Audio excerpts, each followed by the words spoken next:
There are choices, but you have to actually start to decide, well, what do I want? And how much do I need to exit at a certain period of time? That right there is probably the most important element. How much do I need? Exactly. Welcome to Biz Glitch number 103. 103 we've done so far, and we've got another 264. 3, 2, Four. 4.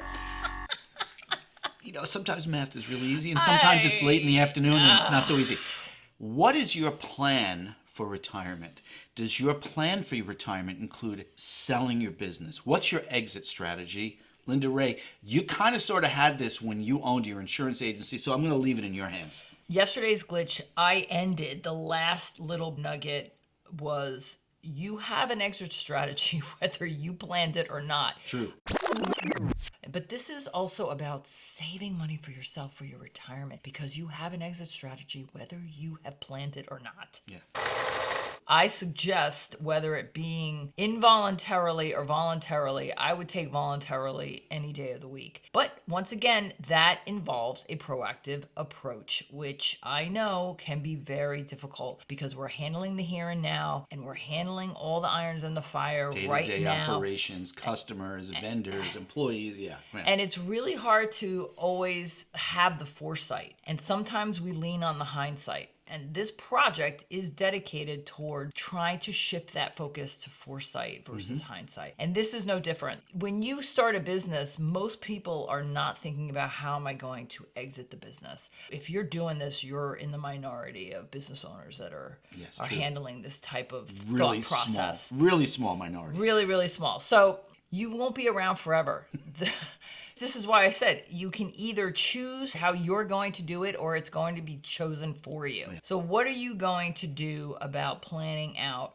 And the simple thing is, okay, what does 1 year look like? What does 3 years look like? What does 5 years look like? What does 10 years look like? Are you going to be in this beyond 10 years? I don't know. I don't know if 7, 8, 9 years is a thing, like with living in a house. How long is that? Okay. Being married. Being a former mortgage banker, I will tell you this. The statistic for homeowners in the United States is the homeowner either sells or refinances their mortgage on average every 7 years. Well, there's the 7-year itch. You know, that was a Marilyn Monroe movie, wasn't it? I don't know. But all I am saying is that we have done a glitch about, have you lost your purpose? Things get stale. When we're not learning, we're stagnant. And so that's why, again, I love this project because it brings to the forefront ideas that might not be in our purview, might not be in our wheelhouse.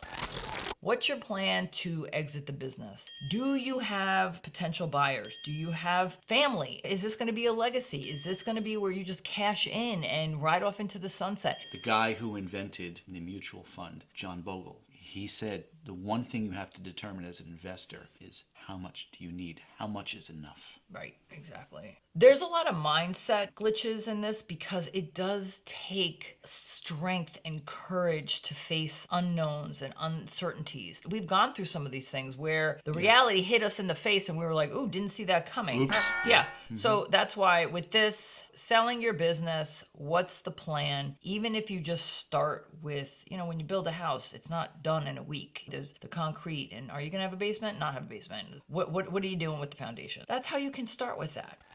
With the goal and the actionable item, when you find the strength and foresight to undertake such a thing, you'll want to enlist some professionals that are related to or understand the type of business that you have so that you can get valuations, how much your business is worth, is there any value? The other thing you have to determine, like what we had to determine is, do we have anything that's saleable? I've already sold a business. Do I want to do it again? You know, you have to ask those kinds of questions. Yeah. There are people in the insurance business, which is a great business to sell a business, but if you don't make the plan for it, you'll just end up running the book down. And so that means you're just going to keep making money, even if it shrinks, until you're done and you don't sell it. Okay, that's a plan, I guess. But you want to determine what are the stages and phases of valuating your business so that you can have a plan.